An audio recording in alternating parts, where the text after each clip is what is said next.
kajian psikologi terkini ya.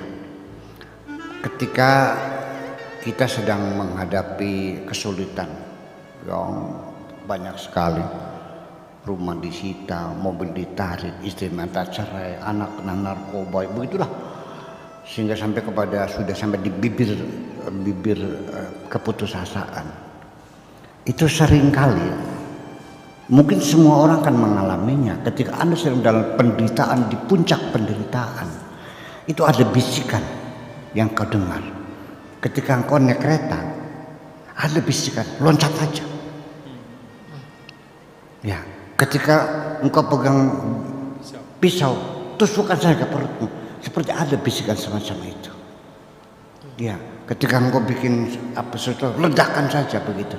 Itu semacam itu hampir dirasakan oleh semua orang ketika berusaha. Ada bisikan-bisikan seperti itu.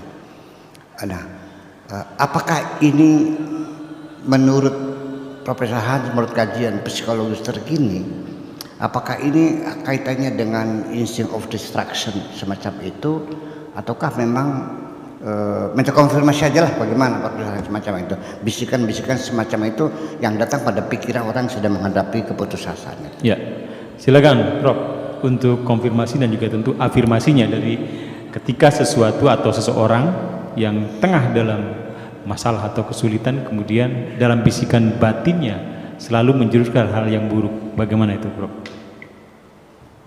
Ya, baik. Di zaman Sigmund Freud dulu sudah ada pandangan tentang dua jenis dorongan pada manusia. Dorongan untuk hidup yang disebut sebagai eros, dan yang kedua itu dorongan mati yang disebut thanatos itu. Nah, manusia punya dorongan itu memang, dan memang pada orang-orang tertentu yang sudah dalam keadaan hopeless tadi, itu seolah-olah sudah tidak menemukan jalan keluar lagi, dia kemudian masuk ke dalam aktivitas yang namanya melukai diri.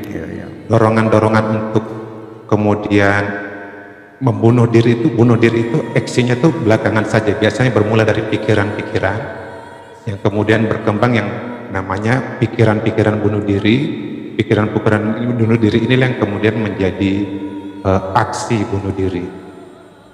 Nah, biasanya ketika seseorang sudah tidak menemukan jalan keluar lagi, situasi terjepit seperti misalnya kasus yang saya temui pribadi belum lama ini, ada seseorang yang itu orang tuanya cerai, terus dia kemudian ikut dengan suami baru dari ibunya, dan ketika dia tinggal bareng di situ dia dilecehkan oleh suami baru dari ibunya ini. Tapi dia dalam kondisi terjepit, mau cerita gak pas dan lain sebagainya, dan dia sudah berusaha menghindar dalam macam-macam cara, terus mau cerita ke orang juga ini aib. Akibatnya dia kemudian mulai mengurung diri di kamar. Pikiran-pikiran itu berkecamuk gak karu-karuan. Nah, mulailah ada keluar bisikan untuk mengakhiri hidup itu. Tapi ketika dia datang ketemu saya itu masih pada level menyilet-nyilet tangannya itu. Dan dia sudah mulai berpikir ketika mau bermotor di jalan, itu ada bisikan seperti yang Buya Sakur tadi bilang, ada truk, ada dorongan kuat untuk mengencangkan motornya, kalau bisa ditabrak sekalian, kata dia seperti itu. Dan itu dan itu kadang-kadang muncul tiba-tiba. Nah, itu biasanya kalau dia sudah menahan emosi marah, nah itu di situ ditunggangi oleh sesuatu yang membisikkan itu. Marah yang nggak tersalur, dia menjadi energi yang mutar di dalam, dan putarannya itu semakin besar menutupi kemampuan berpikir rasionalnya, dan akibatnya dia pelan-pelan dibisiki jalan terbaik dalam hidupmu, ya sudah, akhiri.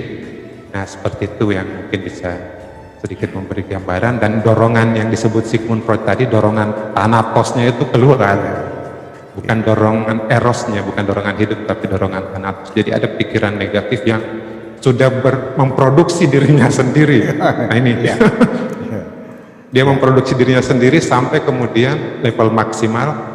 Nah, ada bisikan itu keluar, dan orang ini kalau nggak ditolong biasanya jadi real itu tindakan bunuh diri. Seperti itu, Bu ya. Jadi begini, biasanya gejala awalnya itu mengurung diri dulu.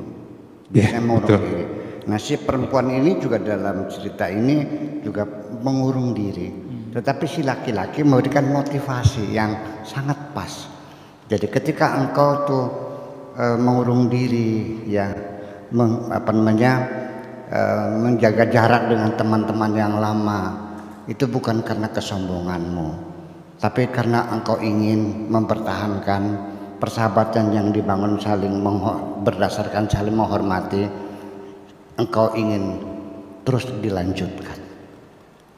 Nah itu adalah motivasi yang sangat menarik, menggugah dia bahwa mengurung dirinya itu adalah dalam arti bahwa persahabatan kita yang berdasarkan saling menghormati untuk terus dilanjutkan. Itulah motivasinya sehingga dia akhirnya tersadar kembali dan membuka diri menerima kedatangan lelaki tadi itu. Terima kasih. Oke. Ya Rasulullah